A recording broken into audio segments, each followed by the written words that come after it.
চিন্তা করতে পারেন কতটা উঁচুতে বসবাস করতো, কিভাবে বা নিচে নামতো আর কিভাবে বা উপরে উঠতো। এই যে এই এরিয়ার 400-500 বছরের পুরনো বাড়ি। আসসালামু আলাইকুম রহমতুল্লাহি ওয়া বারাকাতুহু।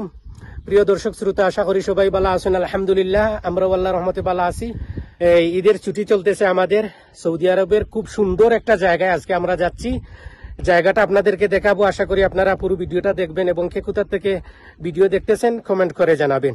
আমার সাথে আরো আছেন আমার সফর সঙ্গী। দেখাচ্ছি অনেক ঝুঁকিপূর্ণ রাস্তা, লাঠি আছে সাথে। আমার সাথে আরো আছেন এই যে আমার কুমিল্লার আলামিন ভাই। ভাই কেমন আছেন? আলহামদুলিল্লাহ ভালো আছি। আপনি কেমন আছেন? কেমন লাগতেছে জায়গাটা? খুব সুন্দর একটা জায়গা, ভালো একটা পরিবেশ। আমরা ঈদে ঘুরতে আসছি এখানে। এই যে আমরা উঠতেছি কবে সবে মাত্র এই দিক দিয়া। হ্যাঁ, আমার মামাই কিটা করা ভালো আছেন? বা ভালো আছি। কেমন লাগে জায়গাটা? খুব ভালো লাগে। কত দূর জায়গা? অনেক দূর। আপনি আগে গেছেন নি? গেছিলাম তো। আমরা কিন্তু নতুন।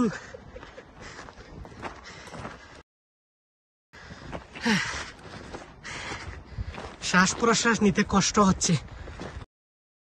উঁচু জায়গা, অনেক উঁচু জায়গা। সালাম আলাইকুম মামু। সালাম। কিতা করে বা? আছি মামু, আলহামদুলিল্লাহ ভালো। আর গেছো নি মামু এখন দিনই কেন? না মামু, ফার্স্ট টাইম আইলাম। অনেক উঁচা। হ্যাঁ, অনেক উঁচা পাহাড়। কিতা লইছো হাতো? হাতো আছি।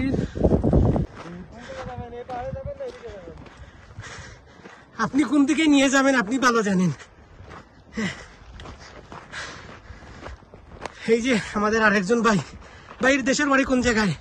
নাটোর জেলা ভাইয়া। নাটোর কোন উপজেলা? বাগাতিপাড়া। বাগাতিপাড়া থানা, নাটোর জেলা। ও আচ্ছা, কোন ইউনিয়ন? জামনগর ইউনিয়ন। আপনি আসছেন এই জায়গায় আর কখনো? আমি সব সময় দেখা করি। অনেক উঁচু জায়গা।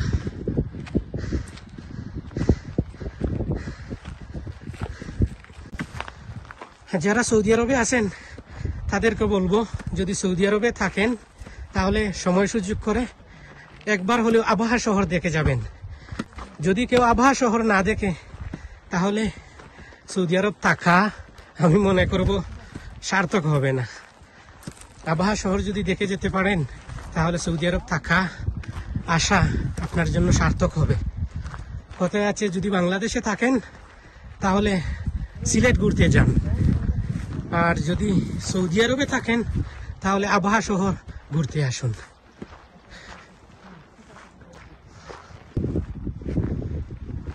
এই যে এখানে কৃত্রিম পদ্ধতিতে মৌ চাষ করা হয়। আমি একবার মৌ পোকার খামর খাইছিলাম মামু। অনেক উঁচার উপরে আমরা উঠতেছি। শ্বাস প্রশ্বাস নিতে কষ্ট হচ্ছে। এই যে হাতে লাঠি নিছি, লাঠি ছাড়া উঠতে পারতেছি না আমি। তবে আমার সাথে যারা আছেন তারা এই পরিশ্রমী মানুষ, আর এসব পাহাড়ে পর্বতে জলে স্থলে সব জায়গায় ওনারা অবাধে বিচরণ করতে পারেন, চলাফেরা করতে পারেন, কোনো সমস্যা হয় না। আমি আর এই যে আলামিন ভাই কষ্টে আছি। আলামিন ভাই কেমন লাগতেছে? খুব সুন্দর জায়গা। এই যে নিচের দৃশ্য।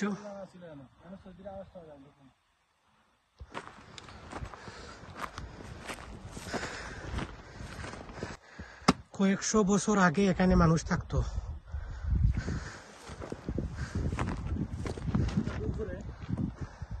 কয়েকশো বছর আগে এখানে মানুষ থাকতো। এই যে চিহ্ন। আর আমরা যাচ্ছি আরবিদের পুরনো ঘর বাড়ি দেখার জন্য। চিন্তা করে পাই না এত উঁচুর উপরে তারা কেমন করে বসবাস করত।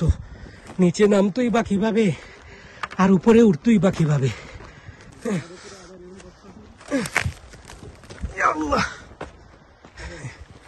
মামু কিলা লাগে? ভালো লাগে।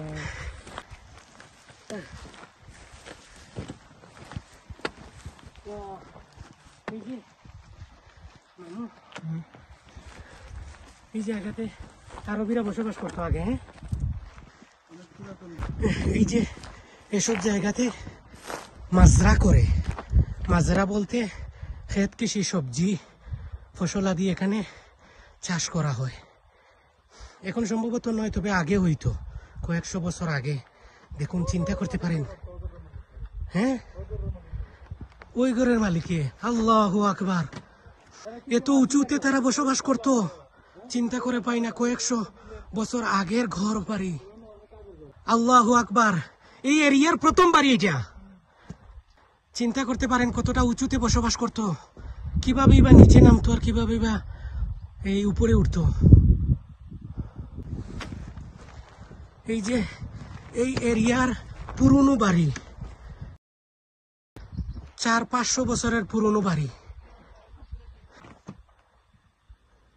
এই যে চিহ্ন,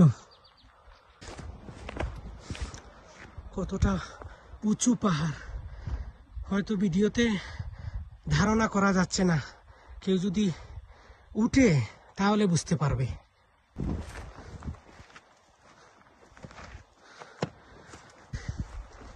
আমরা আজকে এসেছি, আমরা যে থুনুমা অঞ্চলে থাকি, থুনুমা অঞ্চলের সবচেয়ে পুরনো যে বাড়িটা, যে ইমারতটা, এই ইমারত দেখতে আসছি।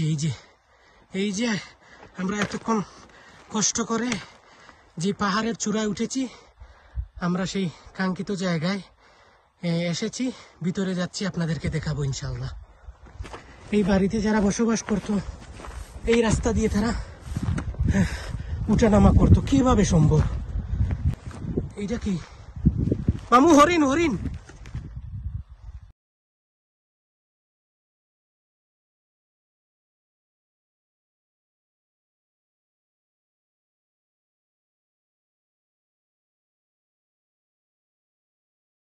এই যে আমরা কতটা উঁচুতে আছি, এই যে নিচের ঘর বাড়ি, এর আশপাশে কোনো ঘর বাড়ি নেই আর।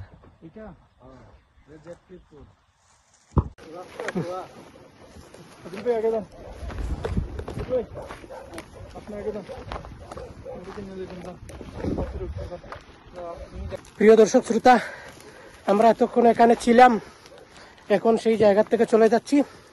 তো সবাই ভালো থাকবেন, সুস্থ থাকবেন, আর সাবস্ক্রাইব করে, লাইক কমেন্ট শেয়ার করে সাথে থাকবেন, পাশে থাকবেন।